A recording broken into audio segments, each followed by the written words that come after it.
Hello, my friends. This election is not about Conservative or Labour. It's not about right or left. It's about right or wrong. To go to war with your own government over HS2 when you know the project will harm your people, that is right. So that's what I did. To believe Michael and Susan Rudkin, the former Ibstock sub-postmaster, and his wife, who brought me an unlikely tale of a dodgy computer system framing Susan for theft. To fight for Susan for 14 years in the face of a government cover-up and media disinterest. That's right.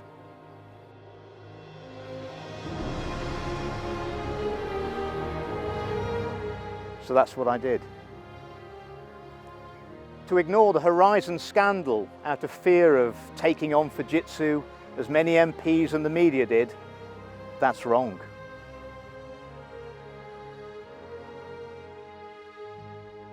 To listen to the majority of your people when they say they want out of the European Union and to campaign for it on their behalf. To do so even when it puts you in a minority in Parliament and at odds with your own party leadership. That's right. So that's what I did.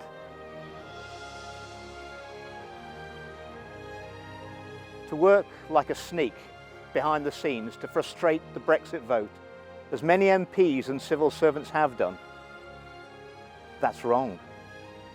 My determination to do right by the people of North West Leicestershire has left me isolated and, like so many of you, politically homeless. Because to win the game of politics, you must do what's right for your party, not your voters. And that's wrong. But if I had my time again, I would not change a thing. Because after 14 years in office, I see economic growth in North West Leicestershire, ranking amongst the highest in the country. I see 1.2 jobs for everyone of working age, which keeps wages going up. We live in the only part of Leicestershire and Rutland where salaries are above the UK average. We build 800 houses a year, which keeps the prices manageable. Good salaries, economic growth, and decent housing at a price within reach. It really isn't hard. Here in North West Leicestershire, you have these things, and North West Leicestershire scores amongst the highest in the Midlands on the Happiness Index. You do not have these things by accident. You have them because I fought for them. With my background in business, I understand what prosperity is and how to get it. Elect someone else whose first loyalty is to a party based in London, not to you, and you will see these prizes disappear.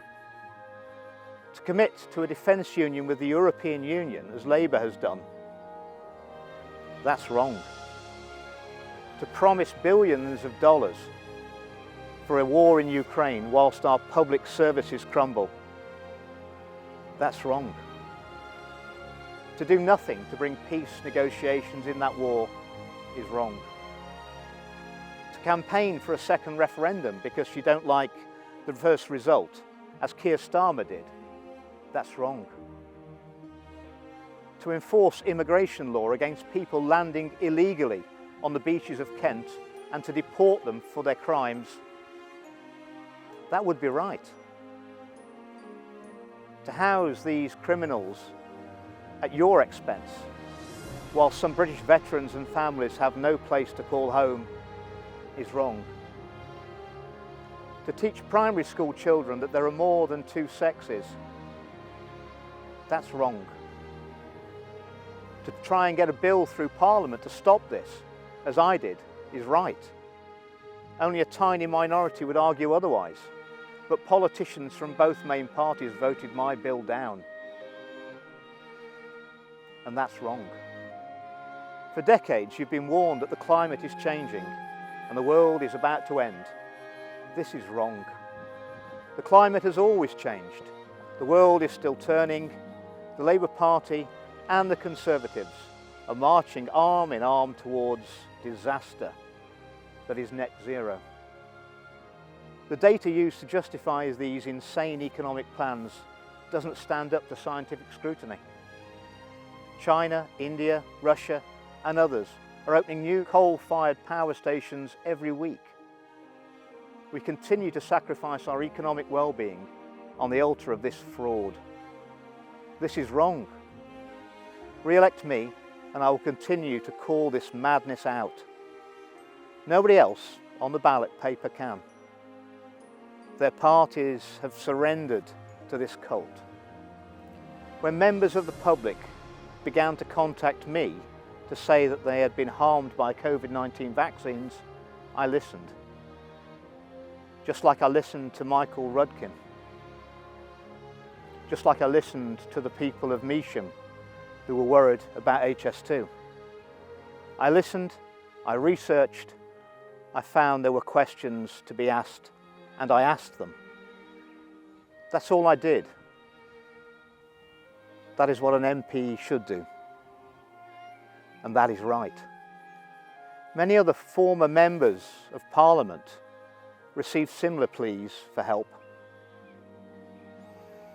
But they buried their heads in the sand as far as they would go, pulling them out only to attack me when I spoke.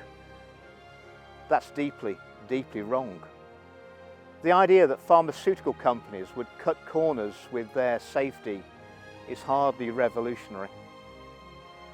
All I've ever said is that these questions should be asked and should be answered. Enforce immigration law, protect children from militant transgenderism, call time on net zero, fight the power grab by the WHO, the World Health Organization, and expose vaccine harms. These are my principles. You already know exactly who I am.